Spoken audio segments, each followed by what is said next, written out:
अस्सलामु अलैकुम वरहमतुल्लाहि ताला वबरकातुहू। कैसे हैं दोस्तों? उम्मीद है इंशाअल्लाह रब्बुल इज़्ज़त सब खैरियत से होंगे। रब की बारगाह में दुआ है कि परवरदिगार आलम हमेशा ऐसे ही सबको खुश रखे। दोस्तों, आज मैं आपको जो बताने वाला हूँ बात यह है कि आप ईद की नमाज़ किस तरीके से पढ़ेंगे। जो मुक्तदी बनेंगे यानी उनको ईद की नमाज़ अगर पढ़नी तो किस तरीके से वो ईद की नमाज़ पढ़ेंगे, या जो इमाम है वो नमाज़ पढ़ाएंगे तो ईद की नमाज़ किस तरीके से पढ़ाएंगे, सारी बात मैं आपको बताऊंगा। आपको वीडियो को लास्ट तक देखना है। दोस्तों, दीनी मसाइल सीखने के लिए, दीनी बातें सीखने के लिए आप मेरे चैनल को सब्सक्राइब कर सकते हैं अगर आपकी मर्ज़ी हो तो। वैसे बहुत सारे ऐसे चैनल हैं जो दीनी इस्लाम के ऊपर हैं, आप चाहें तो उनको भी सब्सक्राइब कर लें। बहरहाल, मैं आज आपको जो बात बताने वाला हूँ ईद की नमाज़ के बारे में कि किस तरीके से ईद की नमाज़ को हमें अदा करना है। सबसे पहले मुसलमानों, ये चीज़ याद रखना कि नियत ज़रूरी है। बग़ैर नियत के नमाज नहीं होगी। नियत बहुत ही ज़रूरी है, और नियत अगर नाम है तो दिल के पक्के इरादे का नाम है। ज़बान से कहना ये मुस्तहब है, अगर बेहतर है अगर आपने ज़बान से नहीं कहा और आपने दिल से इरादा किया हुआ है तो अब आपकी नमाज़ हो जाएगी, अगर आपने ज़बान से नहीं कहा है। अब ईद की नमाज़ जब आप पढ़ेंगे तो सबसे पहले आपको नियत कहनी है। तो नियत किस तरीके से आप कहेंगे, तो इस तरीके से मैं आपको बताता हूँ। इसी तरीके से आपको नियत करनी है। जो मुक्तदी होंगे, मैं मुक्तदियों के बारे में बता रहा हूँ, तो उनको इस तरीके से नियत करनी होगी।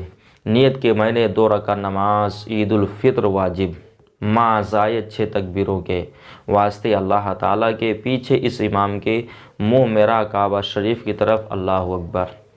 इतना कह करके आप अल्लाह अकबर कह करके हाथों को नाफ के नीचे बांध लेंगे।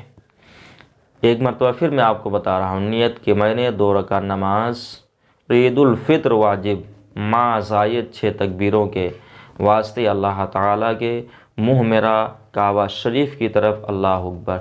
अपने कानों तक हाथों को उठाएंगे और हाथ की हथेलियाँ जो आपकी है तो इस तरीके से नहीं होनी चाहिए या इस तरीके से नहीं होनी चाहिए, बल्कि किबला के रुख आपकी हथेलियाँ होनी चाहिए। इस तरीके से कानों की लो तक ले जा करके ऐसे अल्लाह अकबर कह करके अपने हाथों को नाफ के नीचे बांध लेना है। अब जब आप अपने हाथों को बांध लेंगे, जब इमाम तकबीर कहेगा उसके बाद में इमाम आहिस्ता सना पढ़ेगा और मुक्तदी भी आहिस्ता से सना पढ़ेंगे। सना पढ़ने के बाद में अब औज़ बिल्लाह बिस्मिल्लाह पढ़ने के बाद अब इमाम तकबीर कहेगा तो मुक्तदियों को तकबीर कहना है।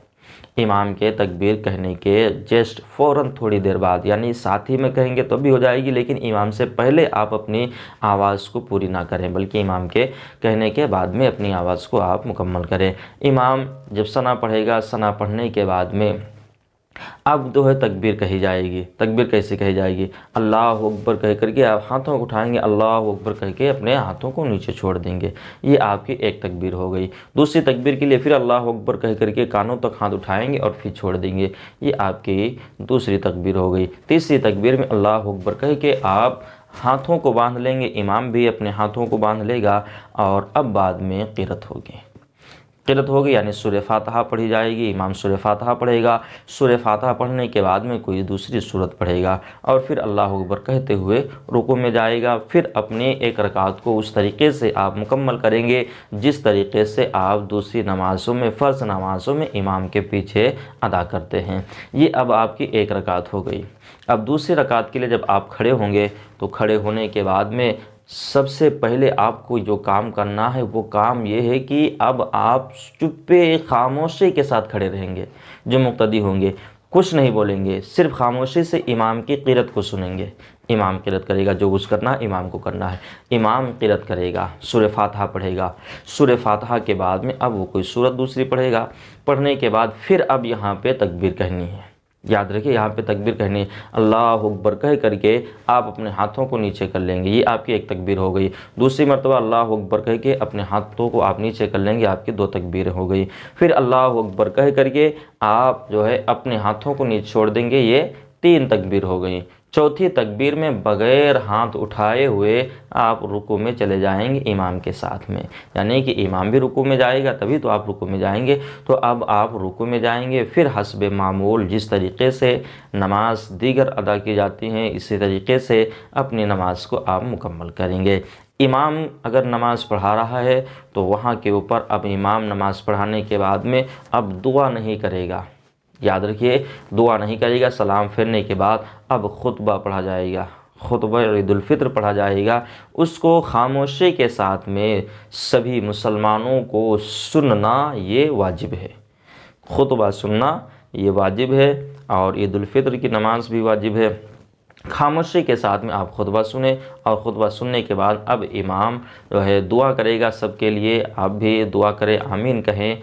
आमीन कहें, आमीन के बाद में अपने हाथों को अपने चेहरे के ऊपर फेर लें, अपनी दुआ को मुकम्मल करें, फिर एक दूसरे से ईदी मिले। दोस्तों ये है नमाज़ पढ़ने का तरीक़ा, बहुत ही आसान तरीक़ा है, कोई मुश्किल का काम नहीं है। उम्मीद है कि जो मैंने तरीक़ा आपको बताया है ये तरीक़ा आपकी समझ में आ गया होगा।